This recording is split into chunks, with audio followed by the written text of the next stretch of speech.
जब शनिदेव अपनी राशि बदलते हैं तो पूरा ब्रह्मांड नई ऊर्जा से भर जाता है। यह बदलाव सिर्फ एक खगोलीय घटना नहीं है, बल्कि हमारी जिंदगी पर बड़े बदलावों का संकेत है। नमस्कार प्रिय दर्शकों, हाजिर हूं मैं शनि राशि परिवर्तन प्रभाव को लेकर। शनिदेव को कर्म फलदाता कहा गया है। यह हमारे अच्छे और बुरे कर्मों का हिसाब रखते हैं और उसी के अनुसार हमें फल प्रदान करते हैं। यदि हमने परिश्रम की, ईमानदारी और अनुशासन का पालन किया तो शनिदेव हमें अपार सफलता देते हैं, और वहीं यदि हमने आलस्य किया, अन्याय किया, छल का सहारा लिया तो फिर शनिदेव अपना जो डंडा घुमाते हैं वो डंडा हमारे लिए कष्टप्रद बन जाता है। प्रिय दर्शकों, शनिदेव 29 मार्च 2025 को राशि परिवर्तन करने जा रहे हैं। वर्तमान अपनी मूल त्रिकोण राशि कुंभ राशि को छोड़कर देवगुरु बृहस्पति की साधारण राशि मीन राशि, जल तत्वीय राशि में प्रवेश करने जा रहे हैं और अगले 2.5 साल तक वो मीन राशि में ही संचरण करेंगे। कैसा रहने वाला है यह गोचर मेष से लेकर मीन राशि पर्यंत प्रत्येक राशि के जातकों के लिए? आपकी राशि के लिए शनिदेव का यह गोचर शुभ है या चुनौतीपूर्ण? आपके करियर, धन, रिश्ते और स्वास्थ्य पर कैसा होगा शनिदेव के इस गोचर का प्रभाव? कैसा होगा आपका भविष्य? शनिदेव के प्रभाव से कौन सी राशियां उभरेंगी और कौन सी राशियां हैं जिन्हें बेहद सावधान रहना है? इस विषय पर हमारी बृहद चर्चा आज से प्रारंभ होने जा रही है।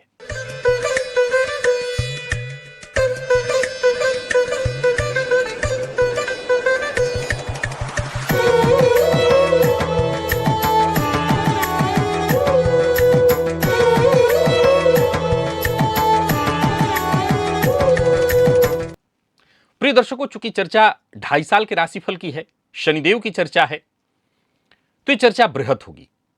इस बार मैं बोर्ड का इस्तेमाल नहीं कर रहा हूं, लेकिन स्क्रीन पर आप शनिदेव के दृष्टि प्रभाव को देख लेंगे। बाकी मीन राशि में है तो ये आपके समझ में आ जाएगा। यह राशिफल मैं आपको आपके चंद्र राशि के आधार पर बताने जा रहा हूं, और मैं प्रारंभ में ही बता दूं कि आज चर्चा 3 राशियों की होगी, मेष, वृषभ और मिथुन। इसी क्रम से हम 4 दिनों में इस कार्यक्रम को पूर्ण करेंगे और शनिदेव के प्रभाव को भली भांति जानेंगे। तो चलिए बिना विलंब किए यह चर्चा प्रारंभ करते हैं। कैसा रहने वाला है यह गोचर मेष, वृषभ और मिथुन, इन 3 राशि के जातकों के लिए कौन सा उपाय करना है, इस पर भी हमारी चर्चा होगी। तो सबसे पहली राशि है मेष।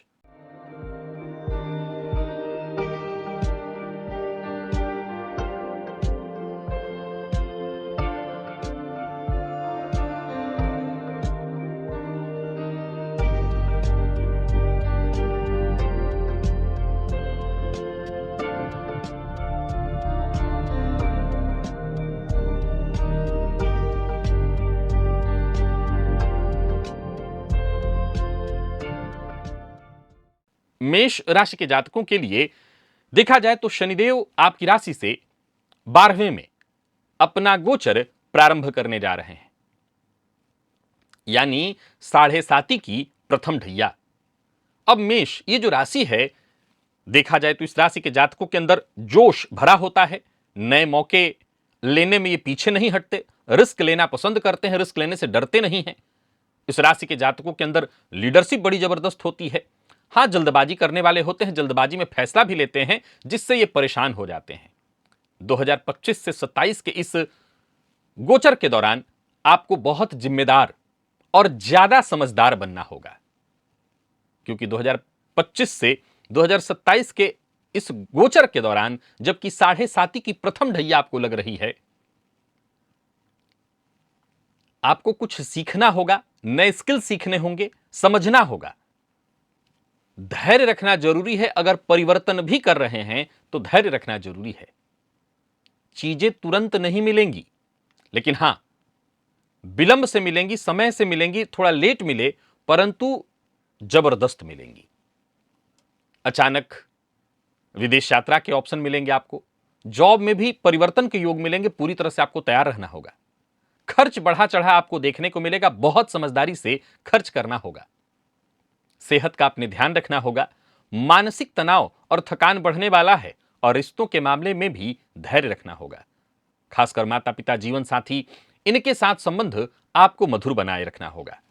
यह हमने मोटी मोटी मूल बातें की। अब आइए हर क्षेत्र में व्यापक विस्तार से इस गोचर की चर्चा करते हैं। प्रिय दर्शकों, मेष राशि के जातकों के लिए शनिदेव का यह गोचर आपकी राशि से 12वें में है। अब यहां से शनिदेव की तीसरी दृष्टि आपके द्वितीय भाव अर्थात धन भाव पर होगी। शनिदेव की 7वीं दृष्टि आपके षष्ठ भाव अर्थात रोग रिपु ऋण पर, और शनिदेव की 10वीं दृष्टि आपके भाग्य पर धर्म भाव पर होगी। यहां से पिता के सुखों का विचार होता है तो नवम भाव पर होगी। अब देखा जाए तो सबसे पहले हम आपके धन के बारे में चर्चा कर लेते हैं। पैसा कैसा होने वाला है, इनकम कैसा होने वाला है। सबसे पहले बता दूं कि इस गोचर में खर्च बढ़ने वाला है। फालतू के जो खर्च हैं उस पर नियंत्रण रखना होगा। व्यापारियों की बात करूं तो थोड़ा धैर्य रखना पड़ेगा। फायदा होगा, गति धीमी रहेगी तो थोड़ी सावधानी बरतिए। 2026 के बाद, 25 तो ऐसे ही जाएगा, 26 के भी बाद जो पुराने निवेश होंगे यानी अभी से भी पहले के, उससे आपको लाभ होगा। हां, विदेश से पैसा आने का योग बनेगा। अगर वहां आपका कोई काम कर जुड़ा हुआ है, वहां आप कोई काम कर रहे हैं तो वहां से इनकम की संभावना है। जरूरत नहीं है तो क्रेडिट कार्ड वगैरह पर लोन मत लीजिएगा, फालतू के लोन से बचिएगा, क्योंकि कर्ज के चक्कर में आपको आगे चलकर के दिक्कत होने वाली है। नौकरी और व्यापार के दृष्टिकोण से देखें तो सबसे पहले बात जॉब की करेंगे। यहां बदलाव के संकेत हैं, तो आप हो सकता है किसी नई जगह पर नौकरी ज्वाइन करने वाले हैं। विदेश में काम करने का मौका इस गोचर काल के दौरान आपको मिल सकता है, लेकिन हाँ, यह बात तय जानिए कि मेहनत बहुत ज्यादा करनी पड़ेगी और ऊपर से नौकरी में राजनीति और साजिश का शिकार आप होंगे तो बहुत सावधानी बरतनी होगी। क्या होगा कि आपका नाम खराब होगा, छवि धूमिल होगी। व्यापारी हैं आप तो आपको सावधानी बरतनी होगी, बहुत अधिक रिस्क नहीं लेना है। जो भी काम करना है पूरे प्लानिंग के साथ। सरकारी नौकरी कर रहे हैं तो वहां भी आप पर प्रेशर रहेगा, एक्स्ट्रा मेहनत करनी पड़ेगी और प्रमोशन भी बाधित होगा, उसमें भी देर होगा। यानी इस वर्ष अगर प्रमोशन है इधर 2.5 सालों में तो कहीं ना कहीं उसमें दिक्कत आएगी। विद्यार्थियों की अगर हम बात करें, शिक्षा के क्षेत्र में विशेषकर प्रतियोगी परीक्षा विद्यार्थी, तो मेहनत थोड़ी ज्यादा करनी पड़ेगी, तभी जाकर के रिजल्ट आएगा। बहुत अच्छा रिजल्ट नहीं है। परंतु जो लोग विदेश में जाकर के पढ़ाई करने वाले हैं उनके लिए 26-27 के दौरान मौका मिलने वाला है। प्रतियोगी परीक्षा के जो विद्यार्थी हैं उन्हें और एक्स्ट्रा फोकस करने की आवश्यकता है। और याद रखिएगा, बीते दिनों मैंने एक पॉइंट बताया था कि 7.5 को भी अब अपने पक्ष में कर सकते हैं। तो मेष राशि के सभी जातकों के लिए यह समय है कोई नया स्किल सीखने का, कुछ नया सीखने का। भविष्य में आगे आपके वो करियर में काम आएगा। घर परिवार से संबंधित, आपके रिश्ते से संबंधित कैसा रहने वाला है शनिदेव का यह गोचर, तो जीवन साथी के साथ थोड़े मतभेद देखने को मिलेंगे, धैर्य रखना जरूरी होगा। माता पिता के सेहत को लेकर के चिंता बनी रहेगी, समय समय पर उनका जांच चेकअप करवाते रहिएगा। घर में कोई बड़ा परिवर्तन आप करने की सोच सकते हैं। इस दौरान कोई प्रॉपर्टी लेना या घर बदलना खतरे से खाली नहीं होगा। आप ले सकते हैं पर बहुत सावधानी के साथ, अच्छे से विचार करके। भाइयों दोस्तों के साथ रिश्तों में उतार चढ़ाव दिखाई पड़ेगा, रिश्तों के मामले में आपको धैर्य रखना है। अब बात आपके लव लाइफ की कर लेते हैं, आपके दाम्पत्य जीवन की कर लेते हैं। जिनकी शादी नहीं हुई है उनके लिए 26-27 में मौके हैं, लेकिन जो लोग प्रेम संबंध में हैं वो तीसरे की वजह से टेंशन में आएंगे। भरोसा बनाए रखना होगा, प्रेम संबंध में परेशानी है। दाम्पत्य जीवन में भी आपको अपने पार्टनर को थोड़ा ज्यादा समय देना होगा, नहीं तो रिश्तों में खटास आएगी, रिश्ते में खटास आएगी। और प्रेमी भी प्रेम के क्षेत्र में धैर्य रखें, जल्दबाजी में कोई फैसला न करें, अन्यथा इसका दुष्प्रभाव आपको आपके रिश्ते पर देखने को मिलेगा। स्वास्थ्य के दृष्टिकोण से देखें तो स्वास्थ्य के मामले में मानसिक तनाव, नींद की कमी, जोड़ों के दर्द, थकान और साथ ही साथ फेफड़ों से जुड़ी कोई परेशानी आपको होने वाली है। इम्यून सिस्टम थोड़ा कमजोर इस गोचर काल के दौरान देखने को मिलेगा। खान पान पर नियंत्रित रखिए। 25-26 में कोई चोट या सर्जरी का खतरा बना हुआ है। वाहन बहुत सावधानी के साथ चलाइए। योगाभ्यास करिए, प्राणायाम करिए, दिनचर्या अपनी बेहद संयमित रखिए। अब ऐसी दिनचर्या आपकी होनी चाहिए कि खान पान से लेकर के सोना जगना सब संयमित हो, नियंत्रित हो। आध्यात्मिक दृष्टिकोण से देखें तो मानसिक शांति की आवश्यकता इस गोचर काल के दौरान बहुत ज्यादा आपको पड़ने वाली है, तो ध्यान की ओर जाइए, ध्यान का सहारा लीजिए। हां, धार्मिक यात्रा, किसी तीर्थ स्थल इत्यादि पर जाना चाहते हैं तो उसका आपको मौका मिलेगा। किसी गुप्त विद्या जैसे ज्योतिष इत्यादि रहस्यमय विषयों में आपकी रुचि बढ़ सकती है।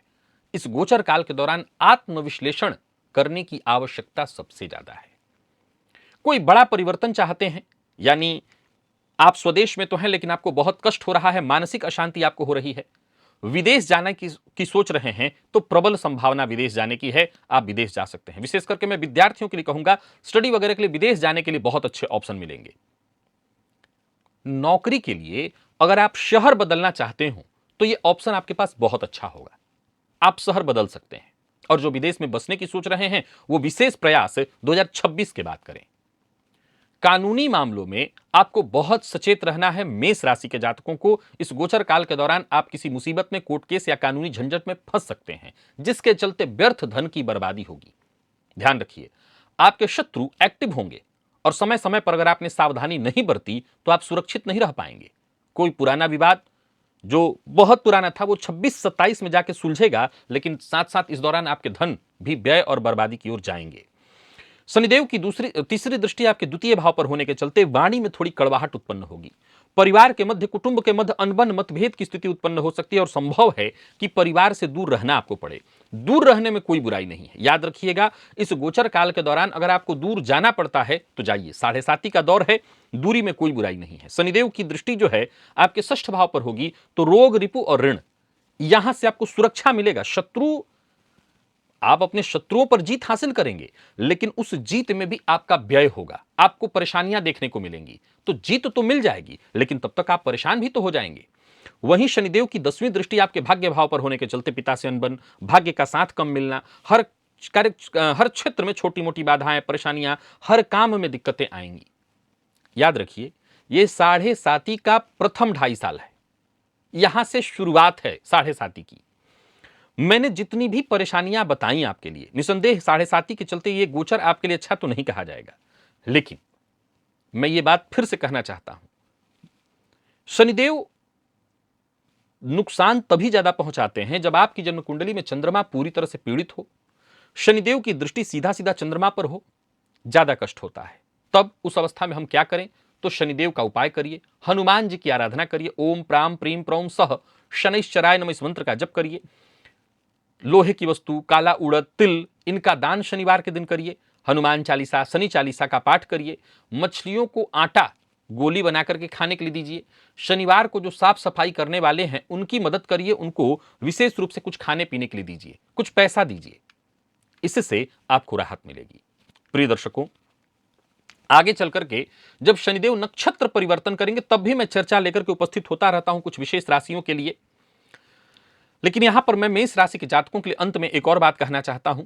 यह गोचर परेशानी तो देगा, आपको सावधानी बरतनी होगी। अगर आप सावधानी बरतते हैं तो इस गोचर से शांति से निकल जाएंगे। पूजा पाठ, हनुमान जी की शरणागति, इसको पकड़े रहिए, हनुमान जी की शरण में रहिएगा, गोचर से कोई दिक्कत नहीं। वृषभ के जातकों के लिए शनिदेव का यह गोचर आपकी राशि से एकादश में होने जा रहा है। अब देखा जाए तो शनिदेव आपके लिए नवम और दसम के स्वामी होकर के लाभ भाव में गोचर करने जा रहे हैं। मीन राशि जल तत्वीय राशि है। अब देखा जाए तो प्रारंभ में ही कुछ बातें मैं वृषभ राशि के जातकों के बारे में बता दूं। यह राशिफल पहले तो मैं आपके चंद्र राशि के आधार पर बताने जा रहा हूं। अब यह गोचर वृषभ राशि के जातकों के लिए बहुत जबरदस्त है, बहुत बड़े अवसर के रूप में आप इस गोचर को देखिए। यह गोचर आपके लिए कई तरह से सफलतादायी है। देखा जाए तो वृषभ राशि के जातकों का मूल व्यक्तित्व शांत, स्थिर और भरोसेमंद होता है। ये अपनी मेहनत पर भरोसा करना पसंद करते हैं और धीरे धीरे मजबूती से आगे बढ़ना पसंद करते हैं। धन संबंधी मामलों में यह गोचर कई तरह से सुख सुविधाएं लेकर के आ रहा है, परंतु रिस्क उतना ही लीजिए जितना कि आप झेल सकें। 25 से 27 के दौरान जब तक कि शनि की शनि का जो यह गोचर चल रहा है आपकी राशि से लाभ में, यह आपके लिए कई तरह के अवसर लेकर के आएगा। जहां से चुनौतियां आते आपको दिखाई पड़ रही हैं, समझ लीजिए वो चुनौतियां भी आपके लिए अवसर हैं। आइए कुछ मुख्य झलक जान लें 2025 से 27 के बीच कैसा रहने वाला है। आर्थिक दृष्टिकोण से यह समय बेहद फायदेमंद है। नौकरी, परिवार, व्यापार, हर जगह तरक्की, कई मौके मिलेंगे। स्वास्थ्य थोड़ा कमजोर रहेगा क्योंकि छठे से छठा होने के चलते लाभ में भी शनिदेव स्वास्थ्य को कमजोर करते हैं, इसलिए अपने स्वास्थ्य का ख्याल रखना होगा। रिश्तों में सुधार आएगा, थोड़ी दूरियां भी बनेंगी, लेकिन इससे कोई ज्यादा चिंता की आवश्यकता नहीं। पुरानी योजनाएं आपको फायदा देने वाली हैं। कोई बड़ा निवेश करने की सोच रहे हैं, अवश्य करिए। कुल मिलाकर के देखें तो मोटे तौर पर तो आप ये जान ही लीजिए कि शनिदेव का यह गोचर आपके लिए वरदान से कम नहीं है। एक नंबर दो, शनिदेव की तीसरी दृष्टि होगी आपके व्यक्तित्व पर, अर्थात आपके चंद्र राशि पर। शनिदेव की 7वीं दृष्टि आपके पंचम पर और शनिदेव की 10वीं दृष्टि आपके अष्टम पर। शनिदेव की 10वीं दृष्टि से भी कोई नुकसान विशेष नहीं कहा जाएगा, आयु वृद्धि कराने वाले होंगे ये। पंचम पर दृष्टि से भी प्रेम संबंध में थोड़ी परेशानी है, क्योंकि शनिदेव विच्छेदात्मक ग्रह है, तो जहां दृष्टि डालते हैं वहां विच्छेद कराते हैं। तो संभव है कि प्रेम संबंध में थोड़ी परेशानी आ जाए, संतान पक्ष को लेकर के चिंता हो जाए, या बच्चा आपका पढ़ने के लिए घर से बाहर दूर कहीं चला जाए। संभव है कि विदेश चला जाए या घर से कहीं दूर जाकर के पढ़े। आगे बढ़ते हैं। सबसे पहले बात करते हैं आपके यह वर्ष फाइनेंशियल दृष्टिकोण से कैसा रहने वाला है। तो धन लाभ के प्रबल योग है। निवेश से आपको जबरदस्त लाभ होगा। जो भी पुरानी देनदारी थी आपकी वो खत्म होगी। कर्ज से आपको मुक्ति मिलेगी। व्यापारियों के लिए यह समय बेहद फायदेमंद है। अचानक धन प्राप्ति के योग, क्योंकि शनिदेव की दृष्टि अष्टम पर है तो अचानक धन प्राप्ति के योग बनेंगे। लेकिन प्रयत्न करिए कि इन पैसों को आप जोड़ सकें, सो खर्च जरा नियंत्रित करिएगा। शेयर बाजार, प्रॉपर्टी, पार्टनरशिप से भी आपको मुनाफा मिलने वाला है। बात आपके करियर, नौकरी में प्रमोशन और वेतन वृद्धि इत्यादि की कर लेते हैं तो जो लोग नौकरी करने वाले हैं, नौकरी में बदलाव चाहते हैं, जबरदस्त मौका है। व्यापारी हैं, व्यापार में अगर आप कोई व्यापार बदलाव करना चाहते हैं, नेटवर्किंग से संबंधित कोई नया व्यापार करना चाहते हैं, कोई नया पार्टनरशिप शुरू करना चाहते हैं, किसी बड़े प्रोजेक्ट का हिस्सा बनना चाहते हैं, सफलतादायक है समय। हाँ, आप अपने व्यक्तित्व के अनुसार कड़ी मेहनत से पीछे मत हटिएगा। सरकारी नौकरी करने वालों के लिए यह समय बहुत बढ़िया है। बस यूं समझ लीजिए नया पदभार आपको मिलने वाला है। बात विद्यार्थियों की कर लें, पढ़ाई करने वाले प्रतियोगी परीक्षा वाले विद्यार्थियों के लिए समय बेहतरीन है। बेहतरीन, सफलता निश्चित है। जो विदेश में पढ़ाई कर रहे हैं उनके लिए भी, जो स्वदेश में कर रहे हैं उनके लिए भी, जो प्रतियोगी परीक्षा के विद्यार्थी हैं उनके लिए तो कहना ही नहीं, सफलतादायक है समय। और जो रिसर्च कर रहे हैं उनके लिए और ज्यादा सफलतादायी। रिसर्च करने वालों को खासतौर पर फायदा मिलने वाला है। छोटी कक्षा से लेकर के बड़ी कक्षा तक के सभी विद्यार्थियों के लिए गोचर बहुत बढ़िया माना जाएगा। घर परिवार, रिश्ते नाते, हर जगह खुशियां ही खुशियां। घर का माहौल भी बहुत बढ़िया दिखाई पड़ रहा है। कोई शुभ समाचार आपको मिलने वाला है। जीवन साथी से सहयोग मिलेगा। छोटी मोटी गलत फहमियां उत्पन्न हो सकती हैं रिश्ते में, लेकिन उसके लिए कोई चिंता नहीं। माता के स्वास्थ्य का ख्याल, पिता के स्वास्थ्य का ख्याल रखना होगा। नियमित उनका चेकअप करवाते रहिएगा। भाइयों से, मित्रों से, सबसे आपको सहयोग मिलेगा। सबका सपोर्ट आपको इस गोचर काल के दौरान प्राप्त होने वाला है। वहीं लव लाइफ के दृष्टिकोण से देखें या आपके विवाह के दृष्टिकोण से देखें तो अगर अभी तक आप शादीशुदा नहीं हैं तो इसके लिए भी अनुकूलता दिखाई पड़ रही है। 2026-27 में अगर देखें तो लव लाइफ के मामले में भी स्थिरता दिखाई पड़ रही है। पार्टनर के साथ अच्छी समझ बनेगी। रिलेशनशिप और मजबूत होगा। परिवार के मध्य सहमति बनेगी। जो लोग पहले से ही शादीशुदा हैं उनके रिश्ते में और मिठास बढ़ेगा। और अगर आपके स्वास्थ्य के दृष्टिकोण से देखें तो अधिक कार्य के चलते, वर्कलोड के चलते थकान, कमर दर्द और मांसपेशियों की समस्या उत्पन्न होगी। हाँ, जिन लोगों को हृदय की शिकायत पहले से रही है वो अपने स्वास्थ्य का ख्याल रखें। ब्लॉकेज वगैरह की शिकायत है तो अपना ध्यान दीजिए। और ब्लड प्रेशर वाले भी बहुत सतर्क रहेंगे। इसके लिए आप योग और ध्यान का सहारा लीजिए। अच्छा, जिनको डायबिटीज है या पाचन तंत्र की समस्या है वो अपना ध्यान ज्यादा देंगे। पाचन तंत्र की समस्या है तो डायबिटीज या हार्ट की प्रॉब्लम की संभावना बनेगी। अगर आध्यात्मिक दृष्टिकोण से देखें तो इस गोचर काल के दौरान पैसे भी खूब आएंगे और धर्म की ओर भी आपका खूब झुकाव होगा। गुरुजनों का खूब प्यार मिलेगा, सहयोग मिलेगा। संतों का मार्गदर्शन इस गोचर काल के दौरान आपको प्राप्त होगा। यानी आपके लिए मैं कह सकता हूं कि आप बहुत आध्यात्मिक व्यक्ति तो नहीं हैं, लेकिन एक नई यात्रा शुरू होगी, आध्यात्मिक यात्रा, जहां आप पैसे भी खूब कमाएंगे और दान पुण्य सेवा कार्यों में भी आपका खूब मन लगेगा। विदेश से जुड़ने के लिए अगर प्रयास कर रहे हैं तो यह बढ़िया है समय। विदेश यात्रा के लिए खास तौर पर बहुत बढ़िया है। नौकरी करने वालों के लिए और बढ़िया। व्यापारियों के लिए भी बहुत बढ़िया। विदेश में जाना चाहते हैं बल्कि बसना चाहते हैं तो 2026 का समय अनुकूल होगा। वो सभी व्यापारी जो विदेश में सदा के लिए बस जाना चाहते हैं वो 2026 का समय चुने। और कुछ लोग नौकरी में स्थानांतरण चाहते होंगे, परिवर्तन चाहते होंगे, उनके लिए भी यह समय बहुत बढ़िया है। यानी कुल मिलाकर के देखें तो यह गोचर आपके लिए चहुओं से उत्तम दिखाई पड़ रहा है। शनिदेव की दृष्टि लग्न पर होने के चलते, आपके चंद्र राशि पर होने के चलते चीजें थोड़ी देर से होंगी, तो घबराइएगा मत। कार्यों में होने वाले विलंब को लेकर के चिंतित होने की आवश्यकता नहीं है, काम बनेंगे। एक और बात, शनिदेव की दृष्टि का एक प्रभाव कहिए, इसका दुष्प्रभाव कहिए, थोड़ी उदासीनता भी आती है। अब जरा गौर करिए, मैंने प्रारंभ में ही क्या कहा आपके व्यक्तित्व के बारे में कि आपका व्यक्तित्व केवल और केवल काम करने वाला है, वर्क करने वाला है। आपका स्वभाव वर्क करने वाला है, आप स्वभाव से ही मेहनती हैं। अब अगर आप इस स्वभाव के विरुद्ध जाते हैं, अगर आप इस स्वभाव के विरुद्ध जाते हैं और आलस्य करते हैं, तो आपके लिए फिर ठीक नहीं है। यह गोचर शनिदेव का आपके लिए एक, समझ लीजिए कि वरदान है, और आपको इस वरदान का पूरा पूरा लाभ उठाना होगा, जितना उठा सकते हो। शनिदेव की 5वीं 7वीं दृष्टि आपके पंचम भाव पर पड़ेगी। प्रेम संबंध में मामूली थोड़ी परेशानी आ सकती है, उदासीनता उत्पन्न हो सकती है, बाकी ऐसे कोई दिक्कत नहीं है। इस शनिदेव की अष्टम भाव पर दृष्टि के चलते जो मेरे ज्योतिष के दर्शक हैं, जिनकी रुचि ज्योतिष में है, जो ज्योतिष सीखना चाहते हैं, उनके लिए यह गोचर बहुत बढ़िया होगा। आपके ज्योतिष सीखने की जो यात्रा है वो बड़ी आपके लिए सरल और सहज हो जाएगी, और आप आसानी से ज्योतिष सीख सकेंगे। और उपाय के तौर पर तो मैं हमेशा एक ही उपाय बताया करता हूं कि शनिदेव की से अगर लाभ चाहिए तो हनुमान जी का शरण पकड़ लीजिए, हनुमान चालीसा का पाठ करिए, ओम शम शनैश्चराय नमः इस मंत्र का 108 बार जप करिए, गरीबों को भोजन कराइए, वस्त्र दान करिए। कहते हैं कि जो जरूरतमंद हैं, गरीब हैं, उनकी मदद से शनिदेव स्वयं ही प्रसन्न हो जाते हैं।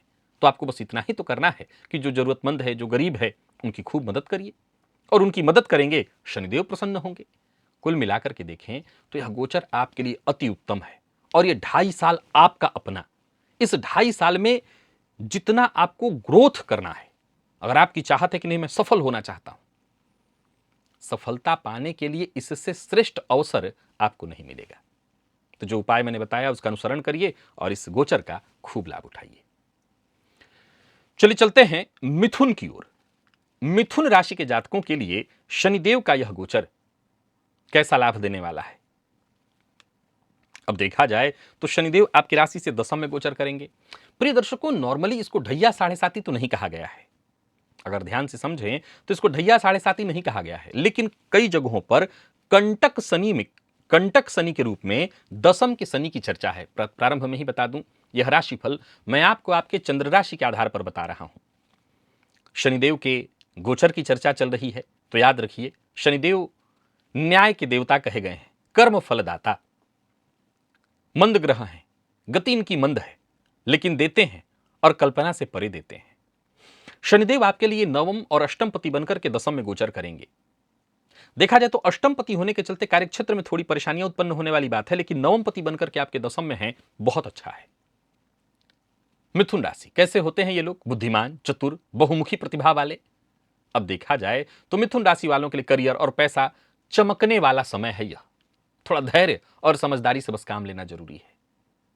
आप एक साथ कई चीजें करने वाले हैं और जल्दी सीखने की क्षमता रखने वाले हैं, लेकिन कभी कभी जल्दबाजी में अस्थिरता की वजह से कई बार बड़े मौके आपके हाथ से भी निकल जाते हैं।